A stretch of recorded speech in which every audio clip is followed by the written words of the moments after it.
Hello बच्चों, तो चलिए इस प्रश्न को पढ़ते हैं। एक सरल रेखा समकोणीय अतिपरवलय 9x² माइनस 9y² बराबर 8 तथा परवलय y² बराबर 32x को स्पर्श करती है, तब रेखा का समीकरण है।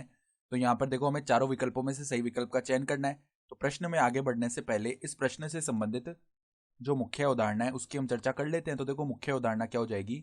यदि यदि रेखा, कौन सी रेखा है, देखो y बराबर mx प्लस सी।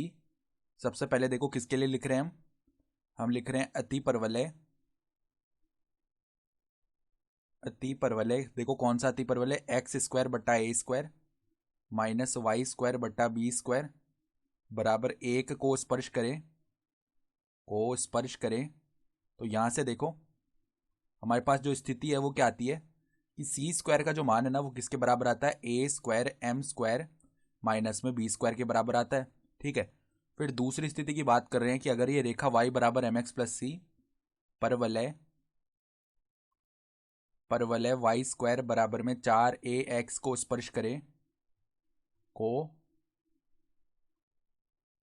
करे तो क्या स्थिति आती है कि जो c का मान है ना वो किसके बराबर आता है, a बट्टा m के बराबर आती है। ठीक है।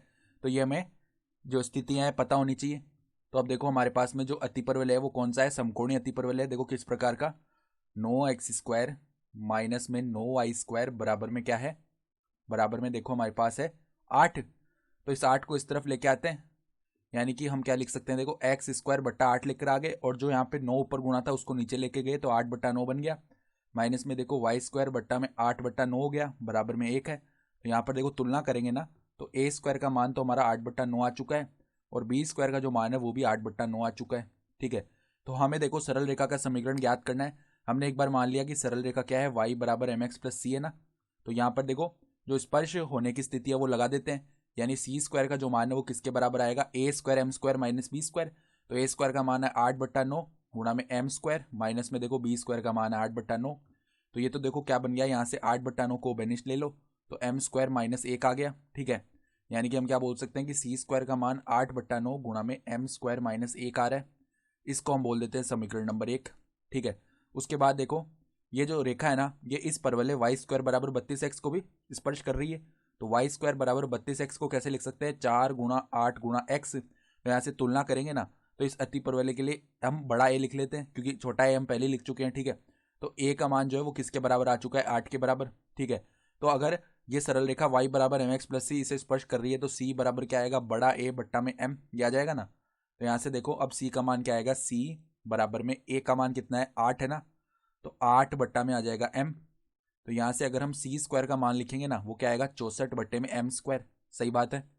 तो अब देखो यहाँ पर c², इसको हम समीकरण 2 बोल लेते हैं। तो समीकरण 1 और 2 दोनों ही c² के मान को प्रदर्शित कर रहे हैं, तो दोनों बराबर होने चाहिए। यानी कि देखो हम दोनों को बराबर रख देते हैं तो 64 बट्टा में m², इसका मान जो है किसके बराबर आएगा, 8 बट्टा 9 गुणा में m² माइनस 1 के बराबर। तो 8 से 64 जो है 8 बार विभाजित हो गया।